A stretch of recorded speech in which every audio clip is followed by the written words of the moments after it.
I have to say, man, it is a crazy, crazy world right now. I think we're over 80 days right now in the riots in Portland.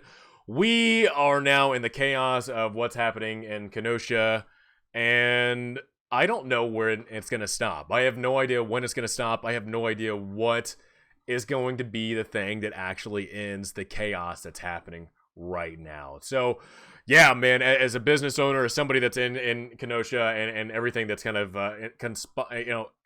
is just, oh my god, I feel bad, I feel terrible. Not only like the whole situation with Blake getting shot, and apparently we found out now that he is now paralyzed, and the thing that sucks about that whole situation is I feel terrible for everybody in the situation. The cops having to make a quick second decision on shoot or no shoot. Blake not actually following the commands of the officers, which is just, I'm not like, I don't know. It's a weird thing. If the officers are telling you something, you should comply with what their orders are. And the whole incident with that, and now you have all the businesses and people that had nothing to do with the incident entirely and the effects that they're having on their lives. So right now, the Kenosha News is reporting that 30 businesses have been destroyed or damaged. And the chaos that you're actually seeing right now from Kenosha is insane because of the amount of... There's car dealerships that are just completely gone. And as a firefighter, I'm seeing not only the damage from the car parking lot and the amount of damage from the businesses and just... insane. Apparently, the fire department there was waiting about close to an hour to get some of these fires and get them under control. I feel bad. I feel terrible. And the simple fact of it's continuing on, like on a Monday, on a weekday. In Portland, usually when the protests come out on the weekends is when they're the strongest they possibly can be. But this is on a weekday in Kenosha that I don't think a whole lot of people were expecting. Apparently, the National Guard has been called out, and it's just insane to know exactly what's been going on here. Now, apparently, the rioting broke out overnight during the protests. I think everybody knows, just like the George Floyd stuff, they're kind of treating Jake Blake as the George Floyd of Wisconsin. I have my own opinion about that, and the thing that's stupid is that, like, I want to tell you guys how I feel about it, but I don't want to because I have no idea what the whole situation is. That's why I feel bad for everything that was in part in that confrontation. I feel bad for everybody from the police to Jake Blake or Jacob Blake, and it's insane to know that we don't know. We got two footages now of people filming the scene. One that was initially shown of just from the driver's side of Jacob Blake getting shot, and now we have a passenger side of apparently him getting in a brawl. So it's a weird situation right now to where we don't know exactly the full context of the entire incident, the entire fight, and I'm not about to tell you guys exactly what happened because I have no idea. Nobody knows. All this chaos, all this rioting, all this destruction is off a situation that we have no idea the full context of the situation, and it's stupid that we get into these conflicts where apparently there's groups out there, the BLM is out there, where they're wanting to destroy all this property and do all this destruction on black-owned businesses. If you see some of the buildings that are lit on fire and destroyed are black-owned businesses and innocent people that had nothing to do with the police shooting. So I don't know where our breakdown has happened, but it is insane to know that. Oh my God.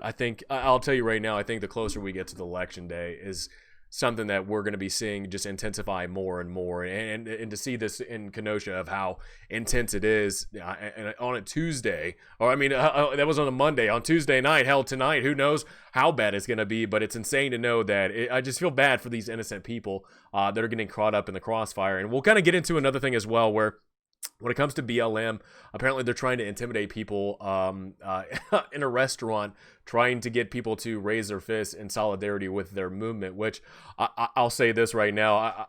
I'm all for, the innocent life, protecting innocent life, no matter what race you are. The BLM movement is just some type of a political movement that has so much Marxism in it and so much aggression just towards people that are not supporting your movement by any means whatsoever, and is forcing their movement upon people and forcing people to comply, forcing people to be a part of their group. And if you're not, well, if you're not, you're going to face the consequences, apparently. And it's funny to know that if you guys haven't seen the picture yet of the car dealership where it had Black Lives Matter, yet all the cars in that dealership were caught on fire. So anyway, we'll kind of get into this. So while damaging was in downtown on the first night of protest, rioting spread into uptown Monday and early into Tuesday. Wisconsin Department of Corrections Probation and Parole Office on the 60th Avenue was completely destroyed by fire, and along with the office furniture store. So what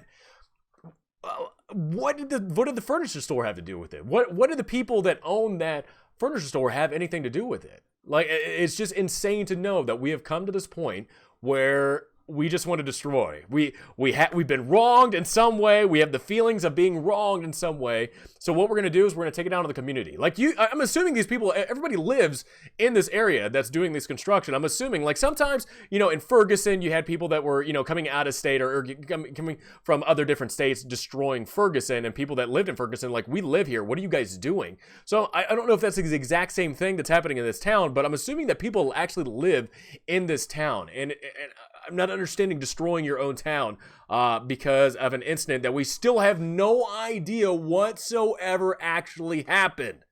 That is the craziest thing about this entire thing, is that we have no idea what the full context, the full story of the incident that happened. Damage seemed to be focused on businesses were set on fire. Homes were not, although residents said that there were apartments above the businesses that were burnt, while probation offices were destroyed by fire, and the crisis center that shares a parking lot appeared to be untouched. So, wow, man. Not only are you going after businesses, on the street that have nothing to do with it, but the apartments that are attached to that, like, are we people willing, with the rioting to actually go after innocent people that just have their home above a business that's being attacked?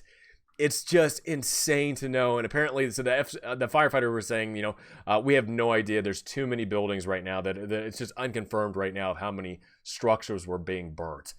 I'll say this as a firefighter, as somebody that wants to protect innocent life and protect people's property. It's insane to know that, man, there's just no regard, no care whatsoever with anything. And I think the stupid thing is, even, CNN's reporting it. Apparently, Jake Blake is paralyzed from the waist down from the fight. And it's just, again, with this being said, I feel terrible for him. I feel terrible for him getting shot and the escalation that led to. But it's just like, what do you do? What do you do in that situation where the cops are saying, hey, follow our orders, and then you're putting the lives of the cops in danger because they have no idea what's going on.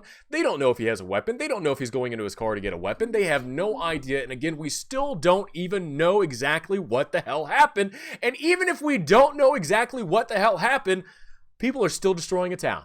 People are still destroying cities. Portland's still going on. Seattle's still going on. Hell, there's in New York City, there's still shootings and somebody died. 11 people were injured and somebody died in New York City. How much chaos are we willing to take from everything? And I don't understand. Even with George Floyd, people had no idea what was happening. We did not have the full story about the entire thing. And still, to me, the George Floyd thing is terrible. There needs to be a trial for what happened, because we need to figure out what the hell went on and find the people that were, find whatever happened. If it was a wrongful death, if it was murder, we need to figure exactly what the hell it was and take actions towards whatever means is the outcome. The same with Jake Blake. I cannot believe that we still don't even have the full story of the entire conflict that is resulting in places getting destroyed. I'm not understanding this whatsoever, of seeing this destruction, seeing this chaos. I feel terrible for the firefighters. I really do. I feel terrible for these guys. I'm assuming, that you're going into your night shift. You're going to be getting off at 8 a.m. Well, you think you might be getting off at 8 a.m. and you have this destruction of all these businesses, of just innocent people that had nothing to do with it. I understand protesting. And it's crazy to know that apparently these are called protests. When you destroy property and destroy people's lives, it's called protests. No, They're called riots. They are called riots, and I still do not understand why we are still considering this a protest. It is insane to know, and the innocent people that are caught in this is just the most devastating thing. It makes me feel so sad for everything that's involved in it. It is just insane to see all these pictures. Now, like I said, more info came out from the Jake Blake incident. There's another video capturing exactly what happened, and I'm assuming more protests are scheduled for today. I gotta say, just protect yourself. If you're out there, protect yourself, protect your loved ones, because it doesn't look like this destruction is not going to end anytime soon, and it just makes me feel heartbroken for everybody that is involved in the whole entire situation. One thing I wanted to talk about as well, real quick, is something that James Wood posted as well. I actually really enjoy James Woods and his posts and whatnot, but apparently there was a group that came to a restaurant that was wanting everybody to raise their fist in the air to show compliance and to show that they supported BLM. Now, the riots that's been happening in Portland and the destruction that's been happening there and countless other cities, and now with Kenosha, you're now having these people forcibly trying to tell people to support their movement. And if they don't, like apparently there's a couple in this video that does not support their movement, they are going to be harassed. They are going to be screamed at because you do not support what these people support. I don't know where we go from here. I really don't. Man, oh man, oh man. I think the one thing that just kind of bothers me in the entire situation is the fact that we don't know we don't know the full context. We don't know the full story of the entire event. For some of these cities or some of these buildings in this town are destroyed. I mean, look at all the fire apparatuses here trying to put out these fires. This is insane. So many people caught up in something they weren't even involved in. Where in the world do we go from here? I have no idea. All I have to say is I hope we get the full story. Hope we get the full context of everything. I hope we find some type of peaceful resolution, because this is just insane. For the amount of times that we have gone through this now for the past couple of months, and still nothing has calmed down and people are at each other's throats, it's just insane to know what's going on. So, guys, let me know in the comments below what is your opinion about all this stuff, and we'll try to figure out exactly. Hopefully, we'll get more information about what's going on. But if you are caught up in this, if you live in Wisconsin and in Kenosha and you're caught up in this, I am so sorry for what's happening. Hopefully, we get full context of the whole conflict that happened with Jacob Blake. Hopefully, we get more information about that so we can talk about it, and hopefully, people will actually wait for the full context and the full story of exactly what happens, instead of just destroying stuff and not even knowing what happened. So, all right, guys, have a good rest of the day. See you guys next time.